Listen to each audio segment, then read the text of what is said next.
And just to spin it forward to this weekend, it's going to be a sad day for us Aqueduct diehards.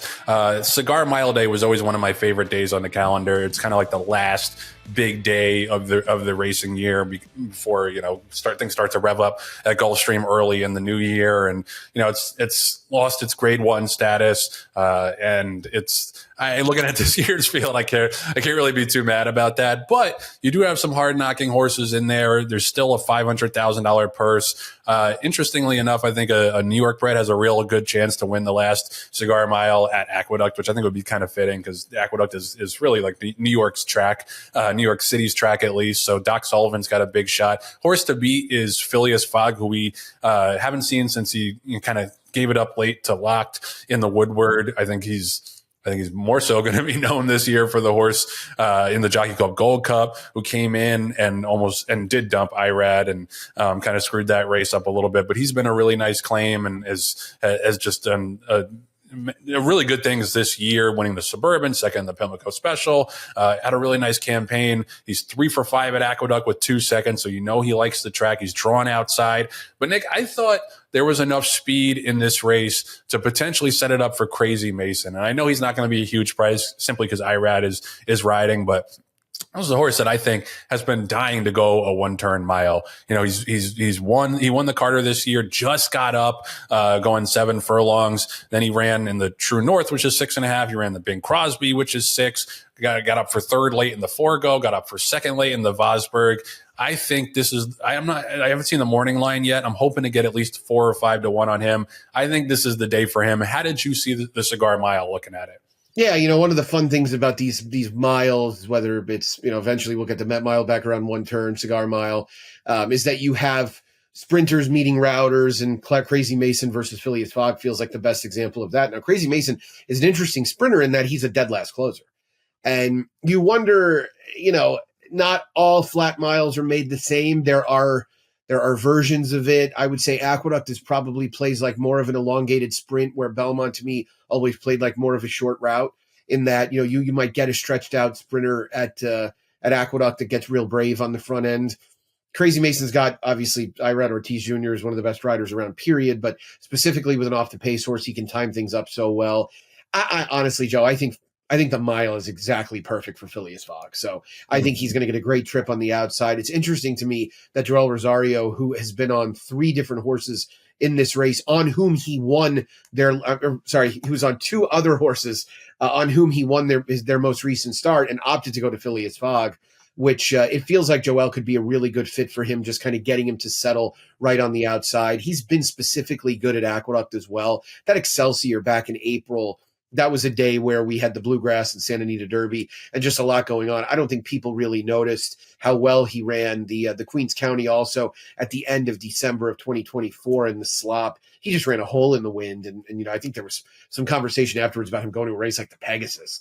So he's a horse with a lot of talent. He's obviously very, very quick. The blinkers going on is a little interesting, perhaps maybe to be able to throttle him down a little bit, because he did get short late in the Woodward last time out, but I think he'll be pretty tough all in all in a race that obviously was supposed to include Rated by Merit, who would have been very interesting coming back off a big win last out in the Dwyer, but was unable to go here. So hopefully we'll see him eventually down the line a little bit. And it is amazing to think about this being the last Cigar Mile run at Aqueduct. It's always been, as you said, it's like the party at the Overlook Hotel before Jack Nicholson takes over, right?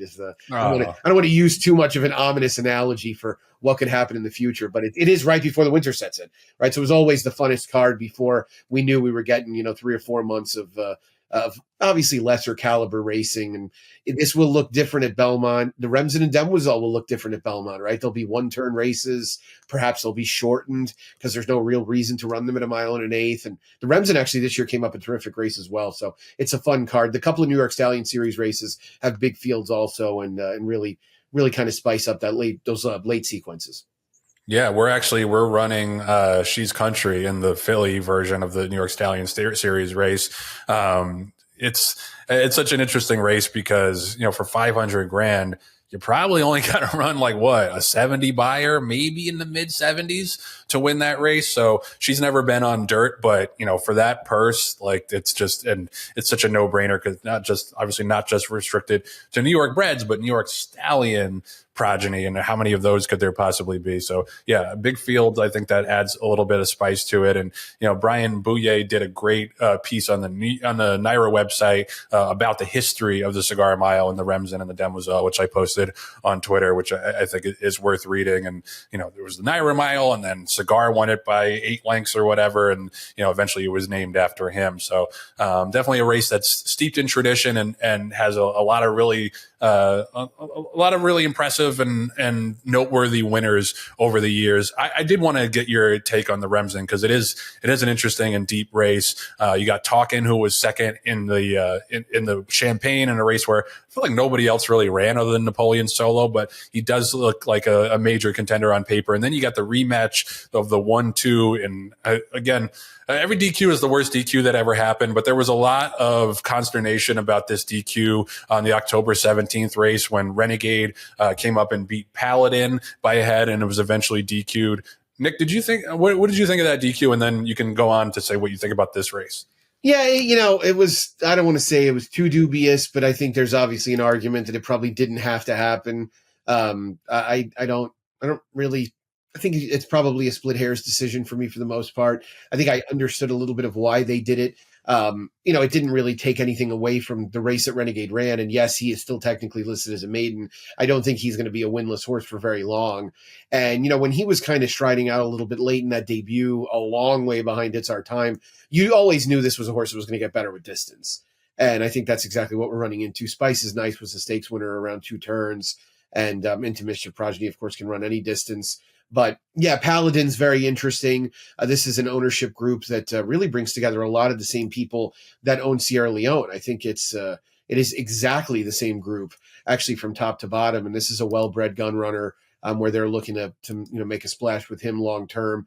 The dam Secret Sigh was out of a dam named India, who was actually a really nice horse that Todd Pletcher trained and was a graded stake winner in her own right.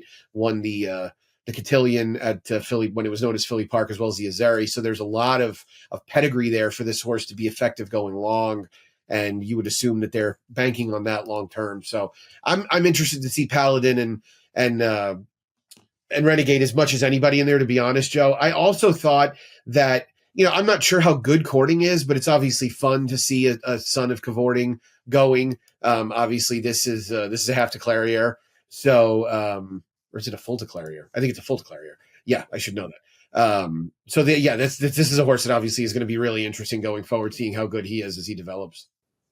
Yeah, no doubt. And we also have the Demoiselle, as I mentioned, shorter field, but a couple interesting horses there. And then the Elite Power Stakes, which has been renamed, used to be the Run Happy Stakes, but I guess they caught wind of Mattress Mac leaving the game and did not want to keep it as the Run Happy Stakes. So yeah, if you're out there on Saturday, soak it in. If you're, an Aqueduct regular like I am, it's going to be a great day of racing. It looks like the weather's dry, obviously going to be a little bit chilly, but we're going to be a little nostalgic about Aqueduct this week, as this weekend and I think when Memorial Day in the spring are going to be kind of the last 2 big days of racing at Aqueduct before it is kind of shuffled off to the dustbin of history. But yeah, looking forward to it, and we're always stoked about these kind of big races, this part of the card, because it's kind of the last call, as Nick mentioned, and hopefully we see some breakout stars and can spin them forward to big performances in 2026. Yeah, this is the last big weekend for a while now, so we're not going to see anything really after this until Boxing Day.